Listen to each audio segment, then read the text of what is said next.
आइए आपको मिलवाते हैं हुमा बतूल से, जिन्हें हवाई जहाज का टिकट ना मिला तो इन्होंने अपनी ही एयरलाइन खोलने का फैसला कर लिया। इस मुश्किल काम की तकमील के लिए एक खातून होने के नाते इन्हें किन किन मुश्किलात का सामना करना पड़ा। आप जब कुछ भी नई शुरुआत करते हैं तो आप लोगों से ये समझ के मशवरा करते हैं कि वो आपको सही बात बताएंगे। हमारे मुआशरे की बदनसीबी कह लें कि हम लोगों को रास्ता बनाने की बजाय उस रास्ते को बंद करना पसंद करते हैं। उर्दू पॉइंट की वीडियोस देखने के लिए हमारा चैनल सब्सक्राइब कीजिए और बेल के आइकन पर क्लिक कीजिए ताकि आप हमारी तमाम आने वाली वीडियोस से बाखबर रह सकें। अस्सलाम वालेकुम नाज़रीन, मैं हूं उस्मान पराचा और आप देख रहे हैं उर्दू पॉइंट।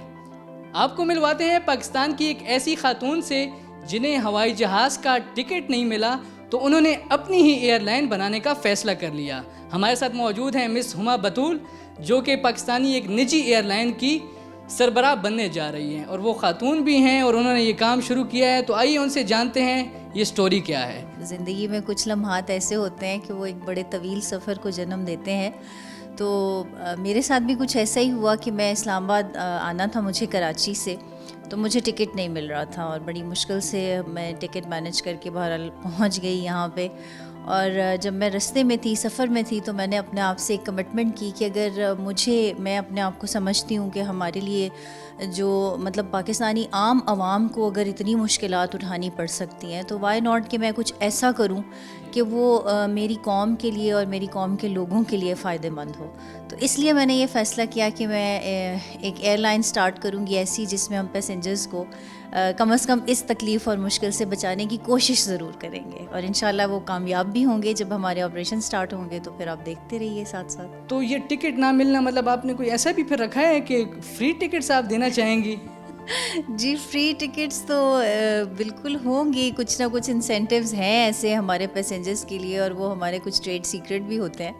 तो उसमें जब आप इंतज़ार करें, पहली रेवेन्यू फ़्लाइट इंशाल्लाह जब हमारी स्टार्ट होगी तो पैसेंजर्स के लिए बहुत सारे सरप्राइजेज़ हैं उसमें, इंक्लूडिंग फ्री टिकट्स ऑल्सो। नीयत और इरादा ये है कि हम 23 मार्च 2022 से हम जो है अपनी ऑपरेशंस लॉन्च करने जा रहे हैं और हम काफ़ी हद तक उसकी तैयारियां मुकम्मल भी कर चुके हैं। हमारे जहाज़ जो हैं वो अमेरिका में हैं इस वक्त और बाकी जो भी लीगल फॉर्मेलिटीज़ हैं वो पूरी करने के बाद हम उनको यहाँ ले आएंगे और इंशाल्लाह 23 मार्च 2022 को हमारी पहली फ़्लाइट होगी। आप लोगों ने जहाज़ के ऑर्डर्स दे दिए हैं, तो ये कितने पैसेंजर्स के ट्रैवलिंग का जहाज़ होगा? जी, ये भी हम थोड़ा सा जो ट्रेंड चेंज करने जा रहे हैं पाकिस्तान में वो ये है कि ये रीजनल जेट्स हैं और इनकी सीटिंग कैपेसिटी जो है वो कम होती है।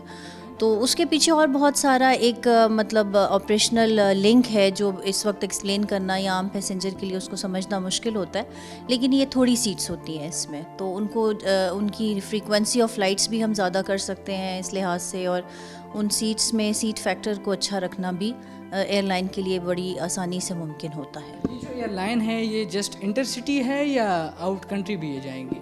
जी, अभी इनिशियली जो है हम इंटरसिटी ही रखेंगे, पूरे पाकिस्तान को हम कनेक्ट करेंगे, कुछ ऐसी डेस्टिनेशंस इस्टेब्लिश करेंगे जो पहले नहीं हैं और इंशाल्लाह हम लोगों को एक्सेस वहाँ तक देंगे जहाँ तक अभी वो नहीं पहुँच पा रहे हैं। ये बताइए कि जिस नज़रिए के तहत आपने ये एयरलाइन शुरू की है कि पैसेंजर्स को आसानी हो टिकट हासिल करने में, तो इसमें पैसेंजर्स के लिए क्या क्या फैसिलिटीज़ होंगी इसके अलावा कि वो इस एयरलाइन की तरफ अट्रैक्ट होंगे और आएंगे, क्योंकि एयरलाइन तो बहुत सारी प्राइवेट चल रही हैं। जी, इसमें हम देखिए ये कुछ हमारे ट्रेड सीक्रेट भी होते हैं और बल्कि मैं आपसे एक इंटरेस्टिंग फैक्ट भी शेयर करना चाहूँगी कि मेरी एयरलाइन के पास जो है वो 2 क्रेडिट्स हैं। एक तो हम पाकिस्तान की पहली टूरिज़म प्रमोशन एयरलाइन है और दूसरा क्रेडिट ये है कि मैं पाकिस्तान की एविएशन हिस्ट्री में क्या बल्कि दुनिया की एविएशन हिस्ट्री में मैं ऐसी पहली खातून हूँ। मैं बड़ी मोहतात हमेशा ये बात करती हूँ मोहतात तरीके से कि मैं पहली खातून हूँ जिसने एक एयरलाइन स्टार्ट की है। तो अभी जो दिलचस्प चीज़ देखने में सामने आती है कि ये फ़र्स्ट टाइम का एक फ्रेज़ जो है जो हमने बेसिकली स्टार्ट किया, तो वो सारी एयरलाइंस उस चीज़ को फॉलो कर रही हैं, विच इज़ गुड। मैं हमेशा ये समझती हूँ कि देखिए आप कंपटीशन, हेल्दी कंपटीशन होना चाहिए। किसी भी मुल्क की एयरलाइंस जो हैं उनको एक दूसरे के साथ अलाइंस भी करना चाहिए और एक दूसरे से सीखना भी चाहिए, तो ये कोई ऐसी बुरी बात भी नहीं है। और जहाँ तक आप पूछ रहे हैं कि हम उनको क्या डिफरेंट देने जा रहे हैं, तो ये सारी एयरलाइन ही बहुत डिफरेंट है। आप उसकी स्टोरी जो है यहाँ से देख लें कि हमने इस तरह शायद بہت کم ہوتا ہے کہ ایئر لائن اس طریقے سے آئے. لوگوں کا ایک بڑا ریونیو کا پوائنٹ ہوتا ہے, اس میں پروفٹ کا پوائنٹ ہوتا ہے, لیکن میں نے بالکل اسی طرح سٹارٹ کی. اور میرے آگے بھی بہت سارے پلان ہیں. ہاسپٹل ہے, ایک یونیورسٹی ہے میرے مائنڈ میں, اور وہ بھی ان کی سٹوریز بھی تقریباً کم و بیش سیم ہیں. تو باقی آپ جب اس کوشش سے اور اس نیت سے کام شروع کرتے ہیں کہ آپ نے لوگوں کے لیے کچھ کرنا ہے, اللہ کی مخلوق کو فائدہ پہنچانا ہے, تو اللہ تعالیٰ آپ کو خود فائدہ پہنچاتا ہے. آپ یہ بتائیے آخر میں کہ انویسٹمنٹ کتنی چاہیے ہوتی ہے ایک ایئر لائن کو شروع کرنے میں؟ کیا کیا مشکلات آئی ہیں آپ کو ابھی تک؟ تھوڑا سا اس حوالے سے, اسٹرگل کے حوالے سے بتا دیں. جی, انویسٹمنٹ تو دیکھیں ڈپینڈ کرتا ہے کہ آپ کس قسم کا آپ کا بزنس پلان ہے, آپ جہاز کون سے لے کے آ رہے ہیں, اور آپ کی آپریشنل کاسٹ کیا ہوگی. انڈکشن کاسٹ آپ کی ڈفرینٹ ہوتی ہے, آپریشنل کاسٹ ڈفرینٹ ہوتی ہے.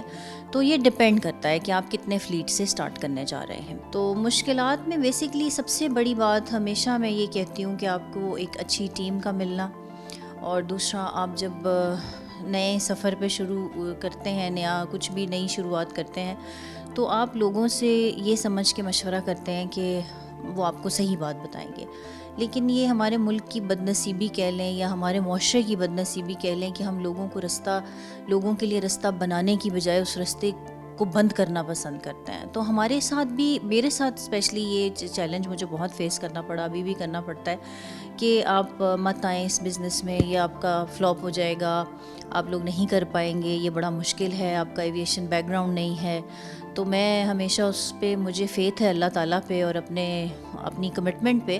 دیکھیں, میں زندگی میں جو بہت ساری different day to day challenges ہیں یا ایک لائف کی ایک فلسفی ہوتی ہے, اس میں محمد علی جناح کو فالو کرتی ہوں کہ جو ریزالو اور ڈٹرمنیشن ان کے پاس تھی, وہ اگر کوئی بندہ ایک ملک بنا سکتا ہے اتنے لوگوں کے لیے, تو ہم تو جو چیزیں کر رہے ہیں وہ اس اسکیل سے بہت نیچے ہیں. تو وائی ناٹ, آپ کو اگر آپ کی کمٹمنٹ ہے اور آپ کا فیتھ ہے, تو آپ کامیابی آپ کا مقدر ہے. آخر میں آپ کیا پیغام دینا چاہیں گی نئی آنے والی خواتین کے لیے جو کوئی بھی بزنس سٹارٹ کرنا چاہیں گے یا کوئی بھی اس طرح انیشیٹو لینا چاہیں, ان کے لیے آپ کا کیا میسیج ہے؟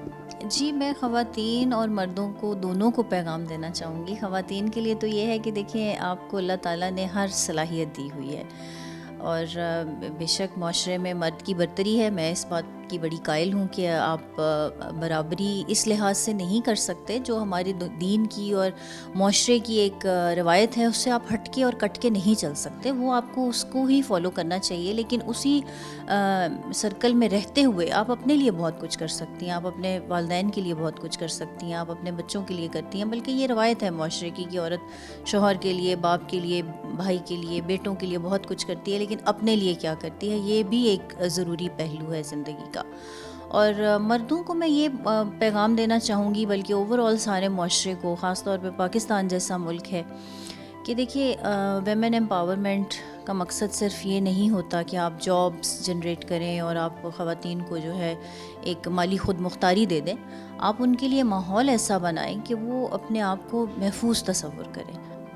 ناظرین, یہ تھی ہما بطول, جنہوں نے ایک ایئر لائن اوپن کر کے یہ ثابت کر دیا کہ خواتین کچھ بھی کر سکتی ہیں, اور انہوں نے یہ میسیج بھی دیا کہ جب کوئی نیا کام شروع کرے, چاہے وہ مرد ہو یا خواتین ہو, تو ان کی حوصلہ شکنی نہیں کرنی چاہیے, بلکہ ان کی حوصلہ افزائی کرنی چاہیے. اسی کے ساتھ ہی اپنے میزبان عثمان پراچا کو دیجیے اجازت.